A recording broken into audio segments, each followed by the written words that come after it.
Maka dia berpikir, apa hadiah terbaik saya untuk orang tua saya?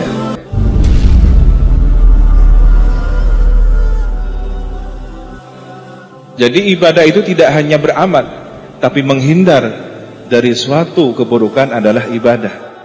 Saya niat iktikaf di masjid karena Allah.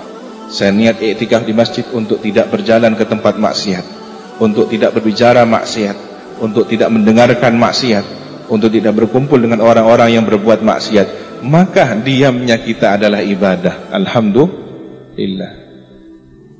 Apalagi kalau kemudian dilengkapi dengan salat tasbih, di mana salat ini adalah salat yang merupakan hadiah dari baginda Nabi kepada pamandanya tercinta Sayyidina Abbas. Anda perhatikan seorang anak ketika memberikan hadiah kepada orang tuanya, anak yang sangat menghargai jasa orang tua pasti akan mempersiapkan yang terbaik. Seseorang yang bekerja di tempat jauh akan pulang kampung, bekerja di tempat yang terjauh akan kembali ke pulang kampung ke Banyuwangi. Maka dia berpikir, apa hadiah terbaik saya untuk orang tua saya? Begitulah rata-rata anak yang masih memiliki rasa cinta dan penghormatan kepada orang tuanya. Kita tidak berbicara anak yang durhaka. Kita tidak berbicara anak yang tersibukkan dengan urusan pekerjaan duniawinya sehingga melupakan orang tuanya, bahkan menyiksa orang tuanya dengan kerinduan. Kita berbicara anak yang masih diberi bimbingan hidayah taufik oleh Allah untuk menghormati orang tuanya, mencintai orang tuanya, pulang kampung ingin membahagiakan orang tuanya, walaupun dalam setahun hanya berapa hari saja. Nah, anak yang semacam ini pasti akan memberikan hadiah istimewa. Demikianlah baginda Nabi sebagai keponakan, pada posisi anak akan pasti memberikan hadiah terbaik untuk pamandanya dalam posisi orang tua. Sayyidina Abbas meskipun tidak seberapa jauh jarak usia beliau, tetapi tetap adalah paman. Kemudian ditawari oleh baginda Nabi suatu amalan yang istimewa, salat tasbih. Bahkan Nabi terkesan setengah memaksa, kalau tidak benar-benar maksa. Wahai amman Nabi, disebutnya dengan nama gelar paman Nabi. Ini pasti ada yang istimewa. Berbeda ketika seandainya Nabi, wahai pamannya Muhammad, pasti ada urusan pribadi.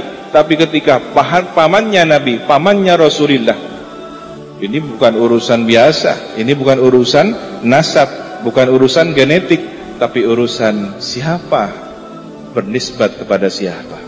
Pamannya Rasulullah, berarti persoalan keimanan, persoalan syafaat kelak yang akan diberikan pada hari kiamat. Berkenankah atau salat dijelaskan oleh Nabi salatnya, membaca tasbih subhanallah, alhamdulillah, wa la ilaha illallah, Allahu akbar 15 kali, 10 kali, 10 kali, setiap rakaat 75 kali, total 4 rakaat dengan 2 kali salam 300 kali. Kemudian dianjurkan setiap hari, jika tidak bisa 1 pekan 1 kali. Jika juga tidak berkesempatan 1 bulan 1 kali, masih juga tidak berkesempatan 1 tahun 1 kali, dan masih juga tidak berkesempatan seumur hidup 1 kali. Kok koyo maksud? Berarti ada yang istimewa. Nah, maka berbahagialah ketika kita ditakdir oleh Allah bisa sholat tasbih misalkan. Ini entah programnya, ada program sholat tasbih ini luar biasa. Maka kita memposisikan mendapatkan hadiah dari Nabi pada posisi sebagaimana Sayyidina Abbas. Berbahagialah Anda yang terpilih untuk sholat tasbih, karena di situ ada kalimat yang menunjukkan Anda mendaftarkan diri sebagai orang-orang yang dikenal di langit. Karena bacaan subhanallah, alhamdulillah, wa la ilaha illallah, Allahu akbar ini akan diperkenalkan cahayanya menuju arsy Allah, berkeliling, berkonvoi di sana, memperdengarkan bacaannya. Bahkan si pemiliknya, saya adalah milik amalan fulan bin fulan. Betapa bahagianya. Maka jangan heran ketika ada orang yang tidak terkenal di bumi tapi terkenal di langit. Dari mana? Dari komunikasi batinnya melalui zikir subhanallah walhamdulillah wala ilaha illallah wallahu a'lam.